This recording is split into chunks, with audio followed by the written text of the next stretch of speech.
On se retrouve donc dans cette toute nouvelle vidéo tutoriel. Ça change un petit peu des travails avec moi, donc les grosses vidéos de 2 heures. Aujourd'hui, voici ce qu'on va essayer de faire. On va essayer de réaliser un menu lorsqu'on clique dessus, donc ce sera un menu via un bouton. Et lorsqu'on va cliquer justement sur ce bouton menu, le menu va s'ouvrir. Et là, on pourra choisir le lien qu'on souhaite ouvrir. Donc le but de cette vidéo, c'est de faire ce genre de choses, c'est-à-dire un menu qui s'ouvre en grand, au-dessus de tout, sur votre page. Et lorsque vous cliquez par exemple sur l'ombre en noir, peu importe l'endroit, le menu se ferme. Donc on recommence, on clique sur le bouton menu, les liens apparaissent progressivement, je choisis le lien que je veux, et sinon, si je veux refermer le menu, je peux cliquer dans l'ombre. Alors comment on va faire ça ? On va aller donc sur un nouveau CodePen et on est parti pour programmer. Alors, la première chose qu'on va faire, c'est qu'on va ouvrir une balise nav. Alors là, par contre, vous voyez rien, donc on va augmenter comme ça. Et au pire, j'agrandirai, je rétrécirai plus tard, c'est pas bien grave. Donc là, on a une balise nav, d'accord ? Parce qu'on est en train de faire justement cette barre de navigation. Donc c'est important d'avoir une balise nav pour respecter justement ces contraintes HTML5. Ensuite, on va créer ce qu'on appelle l'ombre. Alors si on va ici, l'ombre c'est tout ça. D'accord ? C'est toute la partie noire, l'ombre. Donc on va créer l'ombre. On va, pour ce faire, utiliser une classe. On pourrait utiliser aussi un ID. On peut faire ce qu'on veut. Et on va l'appeler backdrop. Et cette ombre-là, on va la styliser après. Pour l'instant, on s'occupe vraiment que du HTML. Ensuite, il s'agit d'un menu. Donc pour ça, on va utiliser une liste non ordonnée, donc UL pour Unordered List. Et ici, on va créer nos éléments. Donc on aura un premier élément. Alors on va faire des liens vides. Ce sera accueil. On va ensuite avoir blog. Alors on va regarder, c'est accueil, blog, projet, contact. Donc on a blog, on ferme. Ensuite, on va avoir projet. Et ensuite, on va avoir contact. Voilà. Donc là, on a vraiment la base de notre menu. Cette partie-là, pour l'instant, nous, on ne veut pas la voir. C'est-à-dire que quand on arrive sur notre page, il n'y a pas de menu. Il n'y a rien qui apparaît. Pour faire apparaître le menu, il faut qu'on clique sur ce bouton, le bouton menu. Donc on va devoir créer également un bouton menu. Alors pour créer ce bouton menu, il s'agit juste d'un élément de type button et on va l'appeler menu. Donc là, on a bien tout le code HTML qui est terminé. On a notre menu qu'on a mis dans une liste. On a notre ombre qui est inexistante pour l'instant. Et on a notre bouton. Donc ce qu'il faut qu'on fasse maintenant, c'est qu'on stylise tout ça. On va donc commencer par styliser le bouton. Alors pour styliser le bouton, on va sélectionner notre élément button. Et là, on va donner plusieurs choses. Déjà, on va avoir button et button over. Donc lorsque la souris va passer sur le bouton, on va pouvoir changer comme ça sa couleur. Alors, ici, on va avoir une propriété background color. On va la passer à FF9234. Donc ça va faire ce petit orange assez sympathique. On va également mettre le texte en blanc avec un color white. On va retirer les bordures parce que je trouve que c'est pas très joli par défaut. Et on va ajouter un padding de 0.5 et donc EM et de 1 EM. Comme ça, à gauche et à droite, on a bien 1 EM et en haut et en bas, on a bien 0.5. Ça permet de donner ce petit côté assez sympa. Je trouve que c'est plutôt moderne, donc c'est plutôt sympa. Ensuite, on va augmenter la taille de la police, on va la mettre à 1.5 EM. Bien sûr, ici, c'est vraiment que du style. Hein. On peut vraiment... Enfin, je vous laisse modifier tout ça à votre guise et à votre volonté. Hein.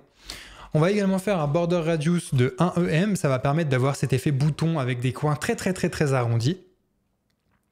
On va... parce que regardez, lorsqu'on clique sur le bouton menu, là, ici, on a un cadre noir. Alors là, vous avez deux possibilités. Et je prends mon temps sur ça pour vous expliquer parce que c'est assez important. Le cadre noir qu'on voit là, en fait, c'est bon pour l'accessibilité de votre site. C'est-à-dire que si je vais sur mon site et que je fais la touche tabulation, vous voyez que le cadre noir, il se déplace au fur et à mesure. Ça, c'est un comportement par défaut sur Google Chrome, mais aussi sur tous les navigateurs. Et c'est vrai que pour l'accessibilité, c'est plutôt bien de le laisser. Là ici, vous pouvez voir que je l'ai retiré. Quand je clique sur mon bouton, il n'existe pas. Donc vous avez deux possibilités. Soit vous mettez un outline et là ici, vous allez le retirer. Donc pour le retirer, on met un 0. Et quand je clique sur menu, maintenant le cadre a disparu. Soit vous retirez le outline et donc vous laissez le comportement par défaut. Vous aurez un petit cadre, mais vous serez peut-être un peu meilleur pour l'accessibilité. Donc moi, finalement, je vais le laisser. Ensuite, on va faire un cursor pointer, donc pour déclencher le curseur comme ceci, avec la petite main. Et là, maintenant, c'est bon, on a notre petite main. Et enfin, on va rajouter un transition all de 0,1 seconde. Pourquoi? Parce que comme ça, on va pouvoir, dans notre bouton Over, dire qu'en 0,1 seconde, notre fond va changer de couleur. Donc on va faire un background 35D0BA. Et on fait un point virgule. Et donc là, maintenant, regardez, si je passe sur le bouton, il change de couleur. Donc on a réussi à faire cet effet déjà plutôt sympa sur le bouton. Au niveau du bouton, on a tout réussi. Donc on n'a pas grand-chose d'autre à rajouter pour le bouton. Vraiment, on a terminé notre bouton pour l'instant. On va maintenant s'occuper de notre menu. Alors, pour notre menu, comment on va faire? On va déjà avoir à styliser la balise nav. On va dire que notre menu, on va le passer en position absolute. Pourquoi? Parce que ça va nous permettre de dire que notre menu va se mettre au-dessus de tout. Peu importe les éléments qu'il y a sur notre site, notre menu va se mettre devant tous ces éléments. C'est comme ça qu'on arrive à faire cet effet assez sympa où le menu passe vraiment devant absolument tout. Bon, on va dire que le menu va prendre tous les coins, donc de haut en bas et de gauche à droite. On va donc mettre un top 0, bottom 0, left 0, right 0. Et donc là, notre menu prend absolument toute la largeur de l'écran. On aura quelques propriétés à rajouter ici, mais on les mettra plus tard. D'accord? Enfin, ici. Tac. Ici. On va rajouter un display none plus tard. Pour l'instant, on ne le met pas, sinon on aura du mal à le styliser. On va ensuite utiliser notre liste pour cacher toutes les listes à puces, les paddings et les marges qui sont bien connus lorsqu'on utilise la balise UL de HTML. Donc ici, ce qu'on va faire, c'est qu'on va faire un list style none. On va également mettre un padding à 0. Et au niveau des margins, moi je pense que pour l'instant on n'a pas besoin de toucher à quoi que ce soit. Bon. Ensuite, ce qu'on va faire, c'est qu'on va styliser du coup chaque élément de notre liste en mettant un text align center. Donc là ici on voit que tous nos éléments de notre menu sont bien centrés, exactement comme ici. Et on va utiliser également une animation pour justement animer l'apparition de nos liens, mais ça on fera l'animation dans la prochaine étape. Donc on va dire que ce sera en 0,3 secondes et on va appeler cette animation print. Si vous avez du mal avec le terme animation, donc avec la propriété animation, j'ai une vidéo dédiée sur cette chaîne, je vous invite à aller la voir, elle va vraiment tout vous expliquer sur les animations. Alors, maintenant que ça c'est fait, on va pouvoir s'attaquer aux liens.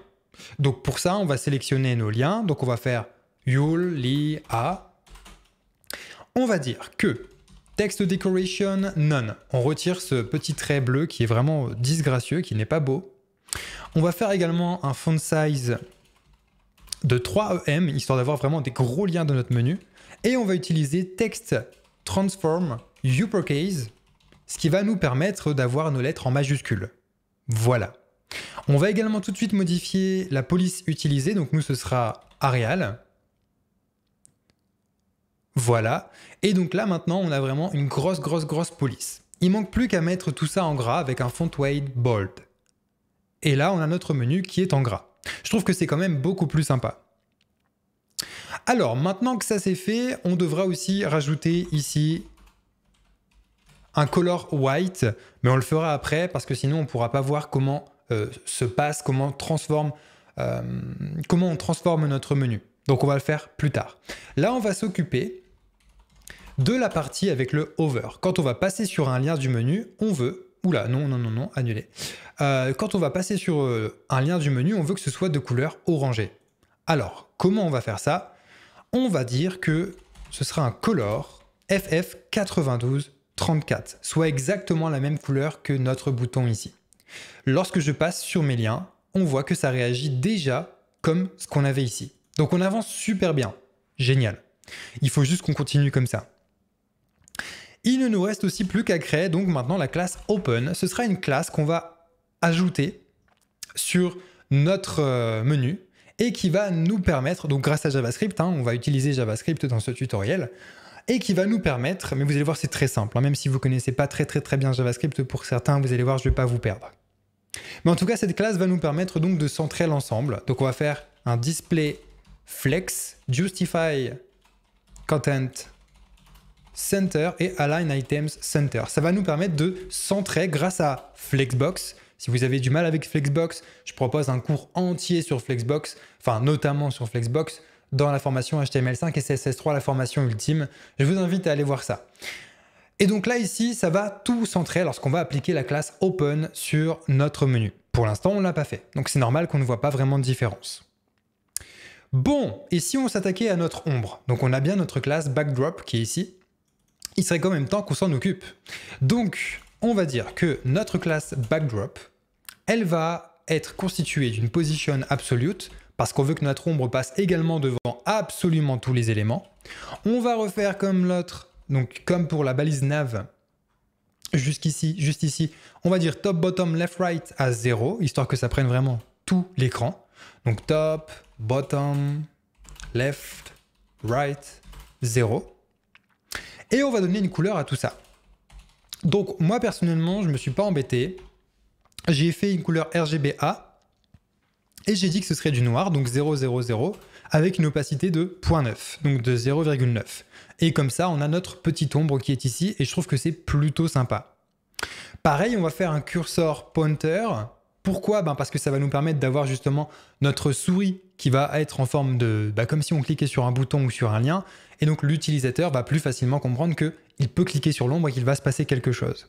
Et on utilisera également une animation qu'on va appeler fade et qui va permettre d'afficher l'ombre progressivement. Alors là, par contre, on a un petit souci. On peut voir que notre menu, il est derrière notre ombre. Ah, comment ça se fait?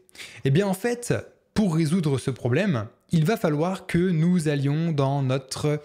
alors attendez, c'est dans... ici, Yule. Il va falloir que nous rajoutions la classe, enfin plutôt la propriété zIndex, et ici on va dire 2. Donc pour que notre menu passe devant notre ombre. C'est vraiment très important de le faire. Une fois qu'on a fait notre zIndex 2 sur notre menu, ce qu'on peut maintenant faire, c'est aller dans notre backdrop et dire zIndex 1. Et comme ça, notre menu pourra plus facilement ressortir. Alors là, visiblement, j'ai oublié quelque chose.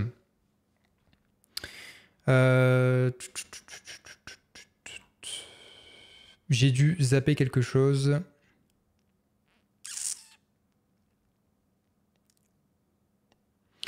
Ouais, bon, écoutez, au pire, c'est pas bien grave, on va continuer comme ça. Ce sera avec la classe Open de toute façon que ça va changer puisqu'on utilisera Flexbox. Je crois que je l'avais créé comme ça. C'est lorsqu'on va ajouter la classe Open grâce à JavaScript que tout va se résoudre, donc ne vous en faites pas, il n'y a pas de problème de ce côté-là. On va tout de suite s'attaquer à notre animation Keyframes. Donc grâce au mot-clé Keyframes, et on va l'appeler Print. Donc vous savez, c'est l'animation qu'on appelle ici, donc sur notre menu, et qui dure 0,3 secondes. Cette animation, elle va nous permettre de passer d'un état 0, c'est-à-dire on ne voit plus notre menu, à un état où justement on voit notre menu. Donc on va passer de From Margin Top, on va mettre un moins 50 pixels, histoire de donner une apparition un peu plus progressive. Opacity, on va donner 0. To, et là on va dire Margin Top 0 et Opacity 1. Et comme ça, tout va apparaître progressivement. Alors là, ce que je vous recommande également de faire, c'est qu'on va aller dans notre Yuli A, on va faire un color white, on va vraiment repartir sur des bonnes bases. Et ici, dans notre nav, on va faire un display none. Voilà. Ok. Donc là, on a notre classe print. Alors bien sûr, lorsqu'on clique sur le menu, pour l'instant, il ne se passe rien. Enfin, notre animation print. Pour l'instant, il ne se passe rien, c'est tout à fait normal. C'est parce qu'il faut qu'on crée tout ça grâce à JavaScript. Avant ça, on va créer notre seconde animation qu'on va appeler Fade et qui va permettre de faire apparaître progressivement notre ombre. Donc on va dire from opacity 0, enfin 0 plutôt, to, et là on va dire opacity 1, donc opacité 1. Et comme ça, maintenant, notre ombre, lorsqu'elle va apparaître, elle va apparaître progressivement. Alors tout ce qu'il nous reste à faire, c'est de passer au JavaScript pour rendre tout ça fonctionnel. Premièrement, on va avoir trois variables. On va avoir la variable button, la variable nav et la variable backdrop. Et tout ça, ce sera des constantes, enfin ce seront plutôt des constantes, puisque on ne va pas les changer, ces variables-là. Donc on va faire un document.query selector et là ici on va dire button. Pareil, si vous avez vraiment du mal avec JavaScript, et je comprends parce que c'est pas évident de l'apprendre tout seul, moi je propose un cours, si vous le souhaitez, sur JavaScript. Ça s'appelle JavaScript, la formation ultime, le lien est dans la description. Voilà, je vous en parle, je sais que ça fait un petit peu pub, mais bon, je propose des solutions. Alors document.query selector et ici on va sélectionner notre élément nav. Et ici on va faire un document. D'ailleurs, on va agrandir tout ça, ce sera plus simple. Voilà. Query selector et on va sélectionner notre classe backdrop. OK. Alors ici, on va dire que notre bouton va ajouter un événement grâce à addEventListener et on va dire que lorsque notre bouton est cliqué, et on utilise les fonctions fléchées de JavaScript, alors la classe nav, on va ajouter, donc classe listAdd, on va ajouter la classe open. Ensuite, si on clique sur notre ombre, donc backdrop, qu'est-ce qui se passe? Je suis sûr que vous savez ce qui va se passer. On va retirer la classe open de notre barre de navigation. Donc on va faire nav.classlist.remove open. Et c'est fini. Donc on va tester tout ça. Si je clique sur menu, le menu apparaît et vous voyez que là, grâce à Flexbox, notre menu apparaît au-dessus de notre ombre. Lorsque je passe ma souris au-dessus, tout devient orangé comme prévu. Et si je clique sur mon ombre, le menu disparaît. Donc voilà comment on fait un menu de ce style-là. Alors je sais que c'était pas le plus... Honnêtement, je pense que c'était le plus compliqué au niveau des tutoriels qu'on a vus sur cette chaîne jusqu'à maintenant. Mais l'effet est vraiment sympa, ça peut aller sur tous les sites internet. Si vous avez envie de créer un menu qui soit pas tout le temps voyant, un menu assez design, je trouve que ça peut être une très très bonne solution. Si vous avez des questions, n'hésitez pas à me les poser. Bientôt j'ouvrirai un salon Discord, j'en reparlerai dans de prochaines vidéos, mais ce sera le lieu idéal pour poser ces questions-là. Si ce salon est disponible, je l'ai mis normalement dans la description. Mais en tout cas, si vous regardez cette vidéo le jour de sa sortie ou dans les quelques jours après sa sortie, normalement, le salon Discord n'est pas encore ouvert. Voilà en tout cas tout ce que je voulais vous montrer. Sur du JavaScript, on fait rien de très compliqué, hein. On crée 3 variables. Ensuite, on utilise addEventListener pour détecter au clic sur le bouton. Si on clique sur le bouton, on ajoute la classe open, qui est la classe ici. Hein. Ici, on utilise Flexbox. Et grâce à ça, ça va ouvrir notre menu. Et en plus de ça, ça va permettre de faire en sorte de ressortir les liens de notre menu au-dessus de notre ombre. Et enfin, si on clique sur l'ombre, dans ce cas, c'est qu'on veut quitter le menu. Et donc, on retire la classe qu'on vient d'ajouter pour retourner à ce résultat où le menu est caché. Allez, si vous avez la moindre question, encore une fois, n'hésitez pas. Nous, on se retrouve dans de prochaines vidéos. N'oubliez pas que j'ai une formation sur JavaScript et une formation sur HTML et CSS si vous avez vraiment du mal ou si vous voulez essayer de vous mettre à niveau. Et nous, on se retrouve dans de prochaines vidéos.